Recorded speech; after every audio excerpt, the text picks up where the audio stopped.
beaucoup Kër Ndanane TV doxantu bu baax nag doxantu bu baax a baax daal di yëg si fii ci Ndakaaru Ndiaye fii ci Grand Théâtre bu Doudou Ndiaye Coumba Rose ñu indi leen prix ràññee bi nga xam ne tey at mu ne la ñuy jël ñi gën a compétent ci seeni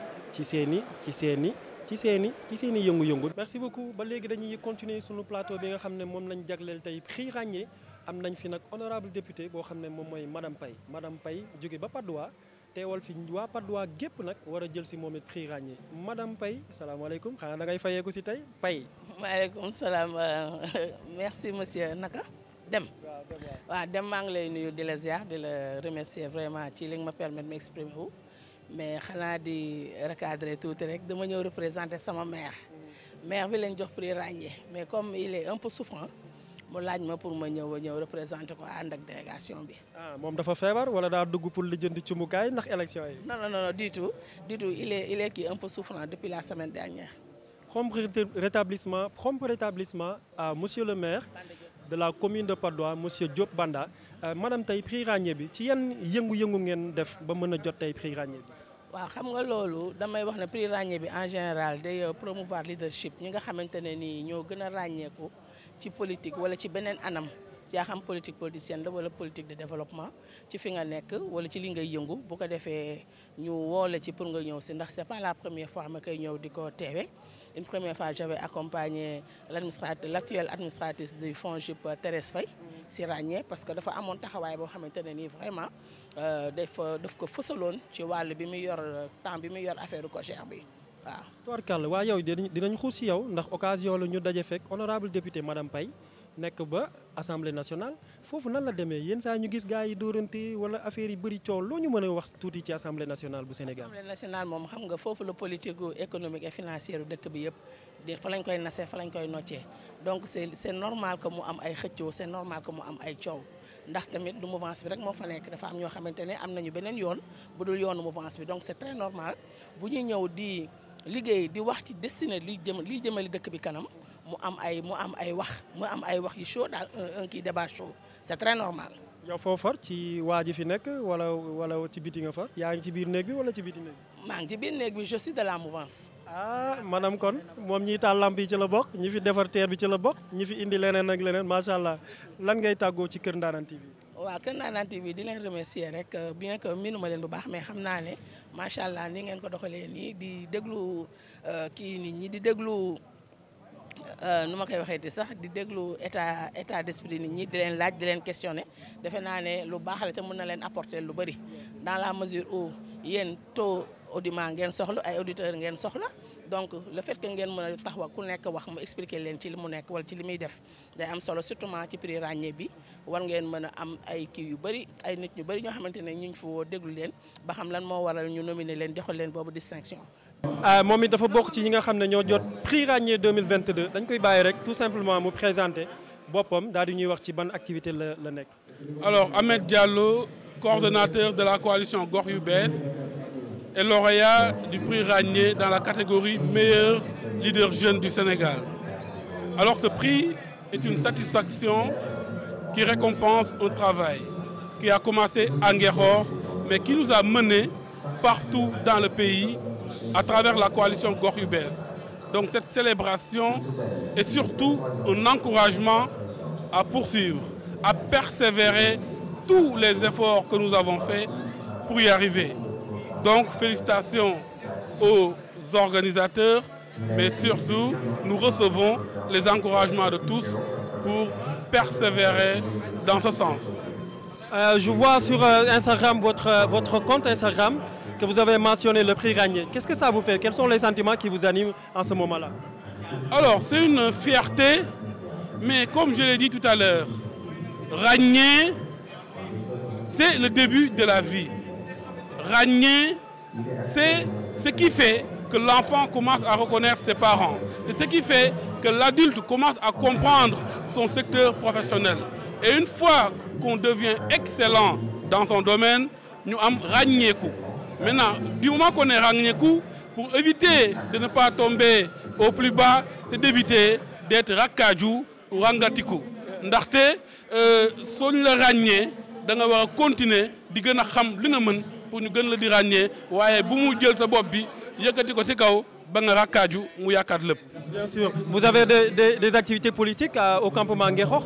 Quelles seront les innovations que vous auriez à apporter au campement Nguékhokh? Alors aujourd'hui, nous avons mis en place le mouvement Nguékhokh bu bees et je suis candidat à la mairie de Nguékhokh à travers la coalition Gox yu bees que je coordonne.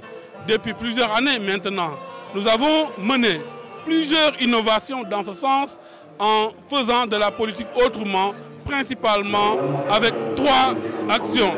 Nous sommes véritablement des opposants, mais nous sommes des proposants, mais aussi nous sommes entre guillemets des faisants, car nous faisons énormément de bonnes actions à l'endroit des populations pour donner notre participation dans la bonne marche de notre ville. Et Keur Ndanane TV sera également au cœur des activités de la commune de Campement Nguékhokh. Quels sont les derniers mots pour Keur Ndanane TV? Alors, nous vous invitons à venir travailler pour la visibilité des programmes surtout, mais surtout à travailler pour que ces élections soient des élections d'idées, des élections de programmes et un débat.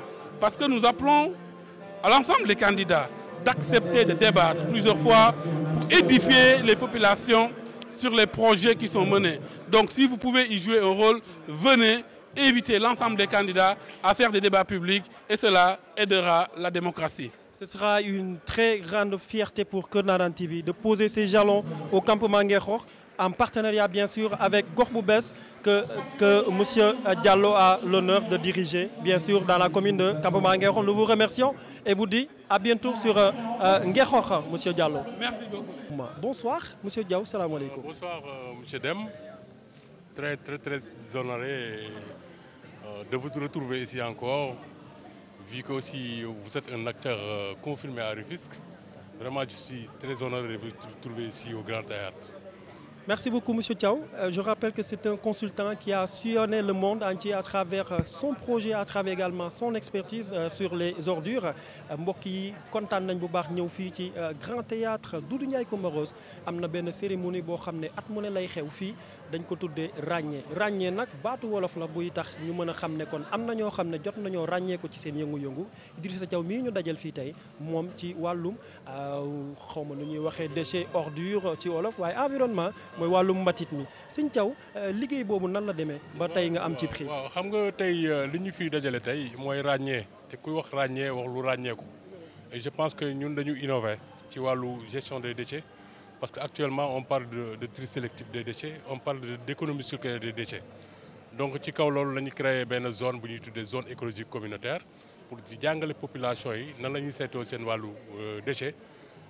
xam nga bu ñu nee déchet sax léegi nit ñi dañ xam ne déchet dañuy yaakaar ne déchet amul benn valeur mais ñun li ñuy liggéey ci ZEC bi foofu ci Thiawlène maanaam économie circulaire des déchets la aussi dañuy fexe ba déchet am njariñ parce que xam nga boo defee étude de caractérisation des déchets di nga gis 12 catégories de déchets et si 12 catégories de déchets yi dañu bëgg a xamal nit ñi ne 8 yi war nañ ko mën a valoriser loolu nag moom mooy axe bi jëkk ci li ñuy wax le zéro déchet bi nga xam ne moom le président lancé loolu nag moo tax ñu ràññee ñu et télévision yi di ñu invité tey tamit Badou Mbengue invité ñu pour jox ñu prix innovation environnementale. tubaarkàlla kon Sëñ Thiaw dafa bokk ci ñi nga xam ne ni tey dañuy jot prix ràññee boobu yàlla dogal itam ñu day moom ci bunt bi muy koo xam ne Sénégal rawatina biir Rufisque ñëpp xàmmee nañ ko ci environnement xamewuñu ko leneen macha allah lu dul environnement te leneen luñ ko xamee tamit ci environnement la njëkkee kon ràññee tey da nga bokk ci ñiy jot raaya bi. waaw bon tey dañu jot raaya dañuy jot comte lu ràññeeku ma ànd ak sama ñaari assistante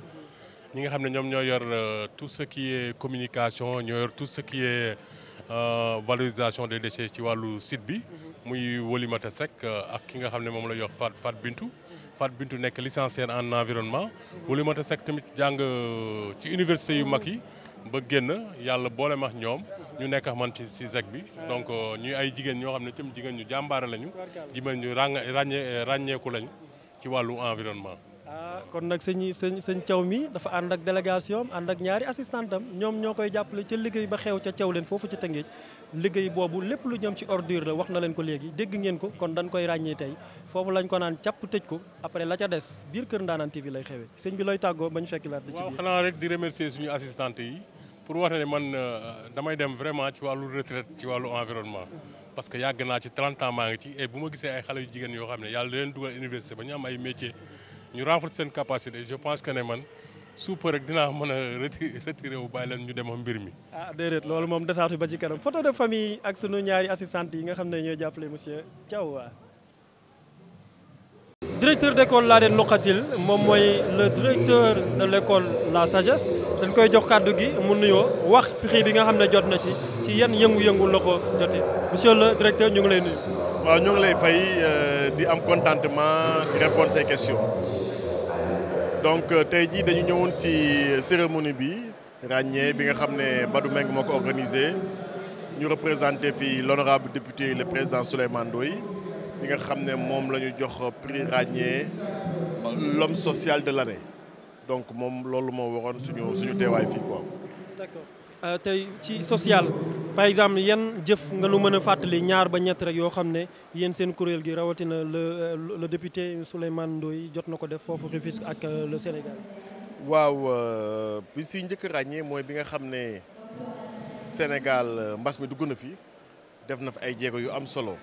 lii su di wàllu masque lii di wàllu gel lii di wàllu hydrogel yooyu yëpp jox na ko ki nga xam ne moom mooy préfet bi doo jëlee li nga xam ne moom lay def si wàllu si fi nga xam ne foofu lay liggéeyee muy conseil départemental amul ay construire na ay école doom restauré na ay salle de classe est-ce yaa ngi dégg table de banc yi j'en passe est-ce yaa ngi dégg lépp loo xam ne daal njëriñu askan wi la donc da ciy dugal loxoom. jërëjëf son directeur l'honorable directeur de l'école Sagesse ñëpp xam nañ ko biir Rufisque macha allah defuñu publicité nag mais xale yu bari fa lañ jàngee ba génn doon ñenn ñu doon ay cadres ñenn ñu doon des élèves brillants et maintenant des étudiants brillants à travers les différentes universités du Sénégal ak ñi nga xam ne jot nañoo tukki kon jërëjëf bañ dajewaat ci langue politique bi incha allah. pour féliciter aussi votre directeur. monsieur Ndiambé Diack. c'est mon grand frère. donc Ndiambé je te fais un coucou et du courage ça ira incha allah. jërëjëf nañ la seet si aussi foofu ca Sagesse ñu def liggéey bu am solo ci wàllum pédagogie ak ci éducation bi scolaire incha allah. voilà dugg nañ nag ci biir salle bi sànq ñu ngi woon ci biti ànd ak gan yi nga xam ne ak délégation yi nga xam ne itam ñoo doon dugg si biir hall bi. dugg nañ ci biir nag loqati benn grand boo xam ne nii buggul di wax ci télé waaye ñun nag loqati nañ ko te may nañu ko kooku mooy monsieur Fall Abdourahmane bokk ci benn délégation homme politique boo xam ne ràññee nañ ko foofu ci Rufisque ràññee nañ ko nag léegi ci biir Sénégal ndax samp na mouvement am samp na parti politique am sëñ Fall ñu ngi lay ziar bu baax. maa ngi leen delloo ziar. prix ràññee dañ la ci fekk tey ñu bëggoon xam position ban nga fi ñëwee tey ban casquette. tey dama fi ñëw sama mentor en politique Abdourahmane Diouf lauréat la moom laa ñëw accompagner moo parallèlement à ça fii affaire bi xewee man maa fi responsable commercial. responsable commercial boo xam ne loxoti nañ ko moom mi mooy responsable commercial bu Grand Théâtre Doudou Ndiaye Coumba Rose. tout à fait donc promoteur bi monsieur Mbengue c'est un partenaire il est à sa 2e ou 3e édition. donc ñaari cër moom moo fi indi quoi dama ñëw pour accompagner sama mentor en politique ñëw aussi pour encourager monsieur Mbengue pour consolider suñu partenariat dama bëgg prix ràññee di xewee fii chaque année incha allah. dégg nga waxi commercial yi mu wax ndax xam na ne événement bi moom moo ko njëkkatee fii da ko bëgg a màggal waaye nag lu am solo la kon sunu waa jooju nga xam ne mooy monsieur Diouf Abdourahmane mu war a jot tey prix lan nga nu mën a wax ci ay qualité am ak lan moo tax mu jot tey prix boobu. bon Abdourahmane Diouf moom ay qualité am daanaka c'est reconnu unanimement nit bu intègre la nit bu am xam-xam la nit bu yàlla baaxal la loolu moo tax ñu mel ni man war a ànd ak moom dans l'aventure en politique man daf ma mës a jàngal il y a une dizaine d'années de cela daf ma yoroon comme professeur ci la décelé ci moom ses qualités humaines managériales ba bi engagement politique jotee bi mu ma woowee j'ai pas hésité ma ñëw ma nar a ànd ak moom incha allah pour changer le Sénégal. changer le Sénégal fii lay commencer waaye sant nañ ko gërëm ko dinañ àndaat ak moom ci yeneen événement du fi yam ndax kuy làqatu la te bëgguñu lépp jaaree fii. J'aime bien la couleur de seen kii bi seen logo bi c'est les couleurs de notre parti. kii mooy Kër Ndaanaan TV loo ciy wax. dégguma. ma ne bii mooy Kër Ndanane TV loo ciy wax. Kër Ndanane TV xanaa di leen ñaanal rek ci kaw ci kanam comme ñoo ngeen couvrir événement bi nga xam ni dañ ciy primer sama mentor loolu rek fierté la pour man dama leen di ñaanal ci kaw ci kanam ndam. mais promettre nañu est-ce que di ñu promettre ne sunu diggante ak yow du fi yam pour si yeneen événement ak yeneen activité incha allah. waaw lu war a mën a nekk la mënuma a priori wax mais c'est bien possible et c'est souhaitable d'ailleurs waaw. jërëjëf grand kon ñu doxantu ñëwaat incha allah merci beaucoup maa ngi jóg ndànk rek daal di ànd ak suma caméraman daal di dugg ak moom fii ci ginnaaw dinañ ànd ak yow si bu baax ndax am na lu xew si ginnaaw sañse yi dinañ ci wax cheveux naturels yi dinañ ci wax costume cravate yi nañ ci wax waaye robe yi sunu yaay booy yi nga xam ne itam teew nañ fi oh waaye déggal góor gi Njaay la muy def yaa ngi dégg kora bi cam ñu ànd doxantu rek daal di xool sunu cam daay lay la salaamaaleykum ñu ngi lay siyaar Kër Ndanane TV moo la seet si fii tey. waaw ñu ngi delloo ziar ba comment. ma ne Kër Ndanane TV moo la seet si fii tey ci Hall Grand Théâtre Doudou Ndiaye Coumba Rose. waaw ñu ngi koy rafetlu bu baax a baax waaw di rafetlu ñëw bi. waaw da ngaa sañ sere ba noppi nag ñàngal lu xew. non ñàngaluma sax de maa ngi ci mbégte sax de xam nga micro bi moo ma bett. micro bee la bett man yenn saa yooyu laay def. waaw micro bi moo ma bett quoi. lan moo waral say tànk fii tey. waaw dañu am suñu benn xarit suñu mbokk suñu mag suñu collaborateur ku tudd Magay Boy inspecteur principal des impôts ñu nommé ko ci prix ràññee bi ñu ànd ak moom pour gunge ko waaw loolu moo nekk suñu taxawaay fii daal. xanaa moom képp ku war a fay impôt dina fexe ba nga fay ko moo tax ñu jox ko prix ràññee. waaw xam nga moom dafa gëm liggéey nekk citoyen boo xam ne modèle la ci ñun ñi dëkk ak moom dëkk Xombol mu nekk référence mais nekk benn modèle boo xam ne idole la ci ñëpp waaw ci liggéeyam ak ci jikkoom ak ci taxawaayam ak bëgg réew mi bu mu bëgg réew mi waaw yàgg sonn ci liggéey bi ci anam yu bari moo tax ma xam ni mérite la waaw mérite la vraiment. kon Xombol ngeen jóge nii. waaw Xombol lañ jóge nii Xombol. fu ngeen jaar ci kaw wala ci suuf.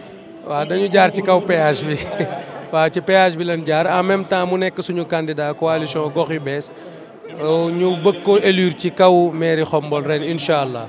Xombol fa la xar yu baax ya ne Xombol fa la nag yu ndaw a ndaw yi ak xar ya ngay yar ak yeneen yi ak lan mooy richesse su Xombol tamit boo ñu ciy dugalaat tuuti. waaw xam nga mooy li tax ñu porter choix boobu ci moom pour def ko candidat ngir mu jëlee Xombol fi mu nekk yóbbu ko feneen loolu moo nekk suñu mbébét bi mooy li ngay wax lépp ne mu ngi ci Xombol loolu aada la mais dafa am yeneen yu bees yoo xam ne dafa nekk ci programme am moom ñu war ko dérouler Xombol pour yóbbu ko ci kaw moo tax moom muy wax ne Xombol sur orbite. may ma ci ñett yu bees yu ngeen war a def Xombol bu ngeen falu. waaw dañu koy denc parce que dañuy lancer programme bi samedi baal ñu denc ko. samedi kon invité ngeen ñu. incha allah waaw incha allah. looy tàggoo ci Kër Ndanane TV. waaw di rafetlu rek seen li ngeen def nii mooy introsé ñi ànd ak ñi ñu war a nominer pour ñu wax li ñu xam ci ki tax ñu jóg loolu lu am solo la ñu ngi leen di encouragé bu baax a baax yàlla na seen liggéey jëm kanam. Amin jërëjëf bu ngeen ñu ko mayee itam dinañ doxantu ba fekk si leen biir Xombol incha allah loolu léegi bu ma dëppaatee dinaa jël si numéro bi ñu ànd ci liggéey ci ba mu ñor xom waaye duñ ko liggéey mu doon sombi de dañuy jël ca tef ya foofu defar ko ba mu baax rek ñu ànd ci ak waa Xombol macha allah ñu ngi demaat dëpp damay xool ci gars yi nga xam ne fii peut-être dinañ mën a interpeller le prix ràññee ou bien interpeller même Kër Ndanane TV waxtaan ak ñun ci nga xam ne mooy xew-xew yi fii fi mu ne nag li ma jël ci góor dama doyal ci xeetu góor fi mu ne bàyyil ma làmb tuuti soxna yi nga xam ne wax dëgg yàlla dinañ ma mën a may dara xaar ma ñëw lu may def ma wëlbatiku lay la kaay ñëwal kaay nii dafa mel ni sama mairie fii grand maa ngi jégalu de waaw nii rek laay def toog seen diggante yéen ñaar ñi salaamaaleykum masque noo def masque noo def. yaa ci jaaw da nga ñëwoon ci prix ràññee bi yow yaay jot wala da ngaa gunge kuy jot. daa am ku ma gunge. kooku nu mu tudd. El Hadj Amadou Samba. lu muy liggéey. CDC lay liggéey. waaye bu ma rusloo nag dama bàyyi ñëpp ci yow. foo commandé lii de jógewul Dubaay moom. bi Jidda la jógee. Jidda Màkka benn. waaw. tubaarkàlla ñaata xam naa ne ay 40 millions. déedéet sama mag ju baax nag. kan la ci ñu koy wax Ndeye Binta Mbaye. moo def lii. waaw moo ko. yow fan nga jógee nii. Bargny laa jóge. kon xale Bargny dada sañse. koo àndal pour jël prix ràññee. sama borom kër laa àndal. sëñ bi nekk nii. waaw daa def costume carré nii. waaw gis nga. ñàngal def noir blanc. waaw gis nga yow. ci moom ci lu muy yëngu ba jël prix ràññee. lu muy yëngu. moom nag jeune transitaire la. muy yëngu ci wàllu élection municipale ngeen ñaanal ko rek mu jël maire Bargny. moom moo tudd nag. Djibril Faye. kii Djibril Faye. waaw l'espoir de Bargny. waaw man dama koy gis ci Facebook bi. waaw gis nga dem mu ngi nii. kon daje nañ tey. waaw. waa sëñ bi yow set. sëñ bi set yow bàyyi woo soxna si de seetaanoo ko de. non duñ ko seetaan non soxna si moom mënuñu ko seetaan. waaw parce que damay wax ne kii la wóolu ba may la soxna. waaw la war rek mooy nga téye bi rafet. waaw yow bu fekkee nii nga def soxna si xanaa boo jëlee Bargny moom da nga koy def pari. non bu incha allah bu neexee yàlla noonu lay demee. ñu dugg ci ruq yi génne grand bu am solo grand boo xam ne macha allah dafa yàgg teewal Rufisque ci bépp activité événement wala lu mën a xew moo xam sur le plan local national daf cee xeexal Rufisque bu ma ko waxee ci côté artiste ñëpp seen xel dina dem ci number one dama koy bàyyi mu wane boppam. sama gars yi kontaan naa Ndaanaan TV. kër Ndaanaan TV seet si Gorgui Ndiaye ci ruqu grand théâtre Doudou Ndiaye Coumba Rose moo fi waroon a joué léegi ci prix ràññee bi grand bi loolu naka la demee. waaw mais kontaan rek xam nga bon Badou Mbengue dafa nekk koo xamante ni c'est un Rufisque quoi boo xamante ni bon mi ngi ñafe quoi xam nga voilà te nag bon ñun képp kuy doomu Tëngéej rek loo ñu woo bëgg nañ la wuyu lu dëgg te nag ku jar a jàppale la parce que lii yàgg na ko def xam nga donc nag vraiment bi ma waxee ne fa bëgg ñëw ma joué ko ma ñëw ànd ak ndaanaan yi xam nga Babou Laye Aliou Seck de grand monsieur xam nga ñu ñëw rek waaw def nañ première partie xam naa deuxième partie bi la ñuy jaaraat mais en tout cas kontaan nañ trop parce que affaire bi am na succès trop lu dëgg donc loolu moo ci am solo Kër Ndaanaan TV nag moom vraiment sunu télé la waaw parce que borom Ndaanaan TV lu moom rek Tëngéej la ko indi lu dëgg voilà kon nag vraiment kontaan naa ci liggéey bu rafet bi ngeen def ba ba léegi maa ngi leen di xool ngeen di dugg ci ruq yi kon nag ci kaw ci kanam rek. waaw grand yow maanaam Rufisque lan la yoreel ba yow foo taxaw Rufisque rek ngay wane loolu nu mu demee. waaw mais xam nga nit moom mënoo gën a rëy ba gën a rëy fa nga juddoo voilà te nag bon nit ku nekk da ngay sagoo sa dëkk xam nga voilà moo tax nag man dama bëgg Tëngéej xam nga dama leen bëgg sama biir xol bi laa leen def du dëgg kon nag vraiment gis nga Ndaanaan TV bu nekkoon nekk Dakar wala mu nekk feneen du dëgg voilà sa waay def nay Ndaanaan TV def nay prêt-à-porter lépp Tëngéej la ko def voilà donc nag loolu mooy gëm sa bopp nit da ngay gëm sa bopp balaa la ñeneen a gëm foog nga gëm sa bopp ba pare voilà donc nag loolu la quoi affaire yi ngay gëm sa bopp xam ne ñun ay doomu Rufisque lañu du ñu ay complexé xam nga voilà. mais sa digganteeg grand Youssou Ndour naa ci dugg tuuti parce que gis nañ ne xaw nga koo jege boo xam ne li ci siiw bariwul waaye li ci suuf bari na loo ñu ci mën a mos. waaw mais Youssou Ndour rek jegewu ma ko nag dañuy waxante dëgg rek xam nga gawlo la mi ngi way mu nekk ndaanaan boo xamante ni li Pape Massour Mbaye waxoon rek xale bu ci bëgg a dem na nga ko xool ni muy defee nga topp ci ay tànkam du dëgg voilà mais nag li ñuy gisee bariwul waaw xam nga mais xam nga ñun waykat moom buñ la gisul sax buñ déggee sa album rek mel ni gis nañ la voilà mais en tout cas grand la boo xamante ni bu ñuy félicité la waaw di ko ñaanal yàlla bàyyi ko sunu kanam du dëgg voilà. président nag moom xanaa nag foofu dóor naa la ci Youssou Ndour nga bañ daw génn léegi xam président doo mënoo rëcc parce que gis naa la ci pose première pierre u port Ndayane bi nga waay fa président Macky Sall lu am solo ba waxu am na benn léeb boo ko wax xaw ma lan la xaw ma ba duggul ci géej gi loolu jaaraat ci ginnaaw. waaw non xam nga bon président Macky Sall dafa nekk koo xamante ni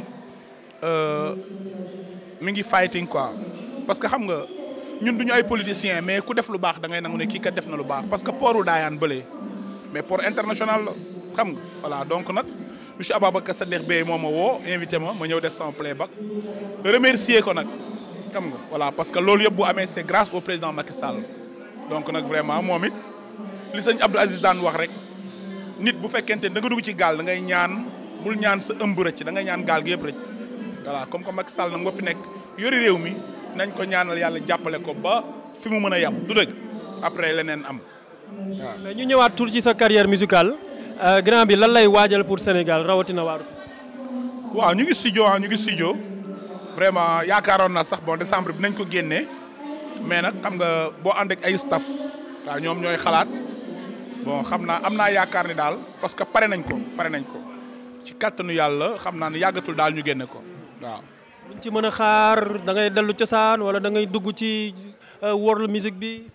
waaw bari nay affaire nag am na world music am na cosaan am na moderne xam nga waaw am na cosaan am na world music am na moderne. mais sa fan si bu ñu la nammee fii fan lañ lay fekk grand li ngay dëkk ñu bëri na de. non mais wi ma sama fan yi kontaan nañ sama fan yi décembre bi moom ñëpp laa bégal décembre bi le 24 le 25 le 26 xam nga le 27 le 30 le 31 le 1er janvier yëpp dama ko joué xam nga voilà donc nag vraiment sama fan si kontaan nañu du dëgg. voilà mais amoon nay temps ñu lay fekk sample. waaw mais incha allah ci janvier bi daal bëgg nañ demaat sample parce que comme que sample te ngay sample moo fa am xam nga voilà bon xam naa incha allah dinañ fa ñëwaat bëggalaat gars yi quoi parce que nag ñun bu gars yi dee bëgg rek dañuy bëgg waaw.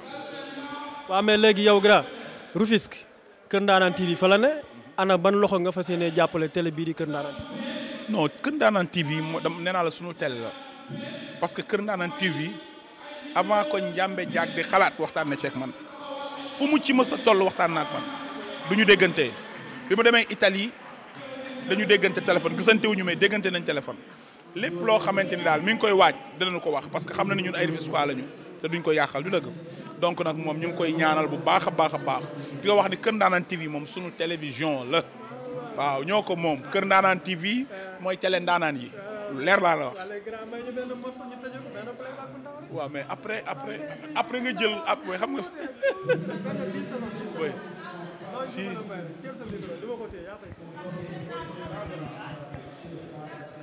ndaanaan Samba la ma ngoone Njaay su ma demee ba lay woy nga xam ni ndaanaan ngi kër ndaanaan doomi ndaanaan yaa ngi nii Ndanane TV moom la waa Tëngéej di saggoo di ko tiitaroo ndaanaan yaa ngi nii ma way jël leen lool.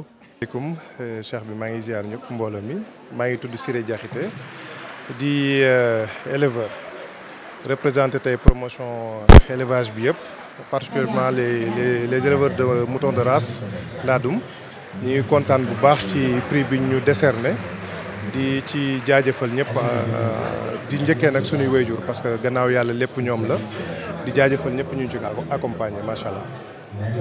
nga jot prix ràññee 2022 ban satisfaction la def ci sa jëmm ak ñi nga ko bokk. wax dëgg yàlla kontaante bi ëpp na trop mënuñu koo exprimer fu mu toll ni sama xol fees na ba daanaka wax ji du ma yomb mais lii lu rëy la et puis day encourager sunu surtout ñun ndaw ñi génération bi ñu nekk nii ñëpp may ñaax sama morom yëpp ñu gën a góorgóorlu ci liggéey bi xam ni c'est le travail paie ak ndimbalu sunu borom lépp dina ñëw nànk-nànk mais macha allah kontaan nañu bu baax a baax. jërëjëf prix ràññee ndek yemul rek ci politiciens yi wala ci ñi nga xam ne dañuy yëngu ci gouvernement bi kii nee na élevage la nekk jot prix bii nii sëñ bi macha allah yàlla na la jig ak jàmm yeneen xéewal topp ci jërëjëf Kër Ndanane TV moo la seet si woon ana yan kàddu nga ñuy dégg. waaw ñoo ngi leen di jaajëfal di leen ñaanal rek yàlla na yàlla koy yàlla def ay télé ak ay rajo yu bëree bëri yàlla yokk seen liggéey bi bu baax a baax te mu barkeel incha allah kontaan nañu bu baax waa Kër Ndanane TV. jërëjëf fi tey ci Grand Théâtre Doudou Ndiaye Coumba Rose ngir ban tànk da ngeen di jot prix ràññee wala dafa ngeen am délégation bu ngeen gunge da ngeen a jot prix.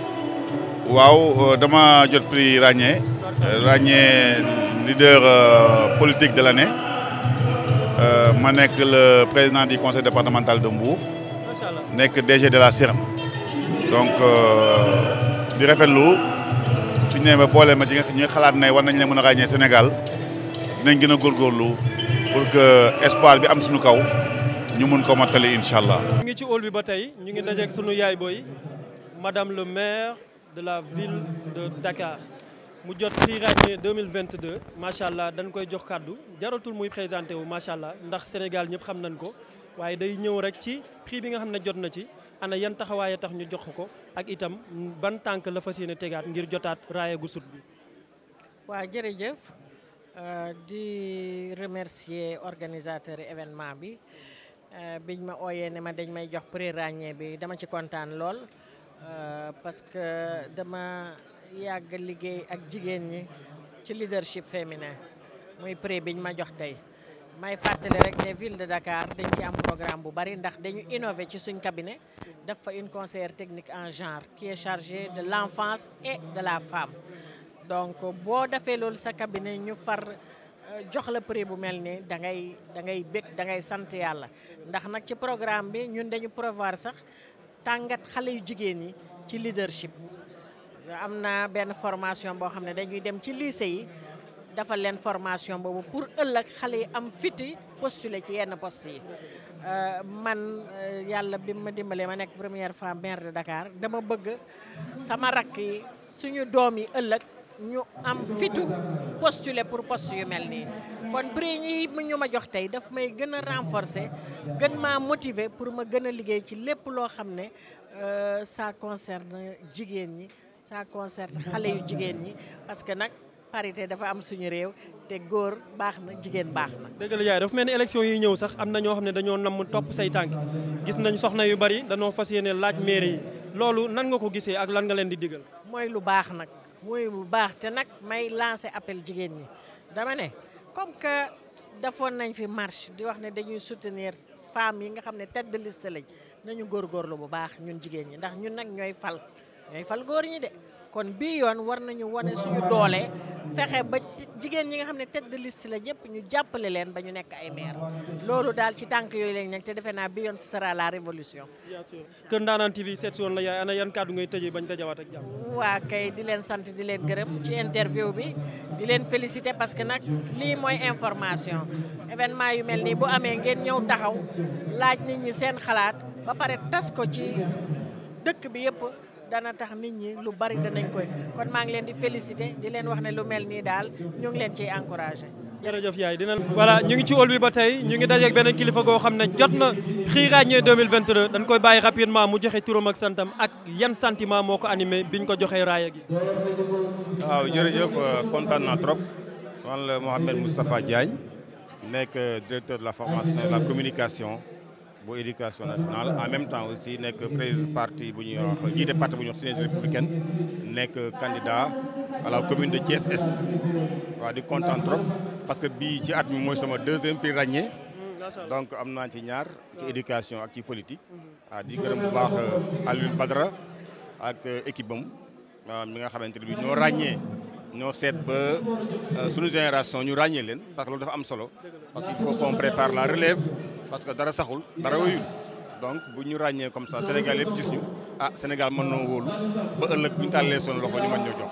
gis ngeen ko ni ñu àndeenoon ak yéen sànq ba léegi fii ci Grand Théâtre Doudou Ndiaye Coumba Rose jagleel nañ leen lépp loo xam ne tukkee na fii ci prix ràññee yi nga xam ne ñëpp jot nañ ci su ma nee ñëpp mooy ñi nga xam ne dañoo ànd ak délégation su ma nee ñëpp mooy ñi nga xam ne dañ fi teewoon ñoom personnellement pour jot seen i raaya su ma nee ñëpp tamit mooy ñi nga xam ne ñëwuñu waaye dañoo yóbbante ñoom ñëpp macha allah jot nañ ko ci jàmm xéwlu nañu lekk nañ fi lekk yu neex xéwlu nañu naan nañ fi naan yu neex macha allah tamit lépp jaar ci yoon lépp ala dawme góor gi Ndiaye gis ngeen kon moom moo assuré la première partie et également la seconde et dernière partie pour daal di égayer gars yi ñëpp kontaan ñëpp nekk ci jàmm gis ngeen également ITV yi leen jagleel lépp di ay kilifa ñëpp ñi nga xam ne ay ndaanaan nañ macha allah Kër Ndanane TV ay ndaanaan rek lay jagleel ay microm Kër Ndanane TV ay ndaanaan rek lay jagleel temps Kër Ndanane TV production bu mu def pour ay ndaanaan la ndax yéen ñi ñuy seetaan yéen ñi ñuy déglu ay ndaanaan ngeen te yëfi ndaanaan rek ngeen bëgg kon nii nañuy doxaleeg yéen ànd ak yéen beneen yoon incha allah ci beneen programme boo xam ne jot nañ ci beneen programme boo xam ne dinañ ko togg ba mu ñor jagleel leen ko beneen programme boo xam ne dañ koy yàq mu nekk sur le plat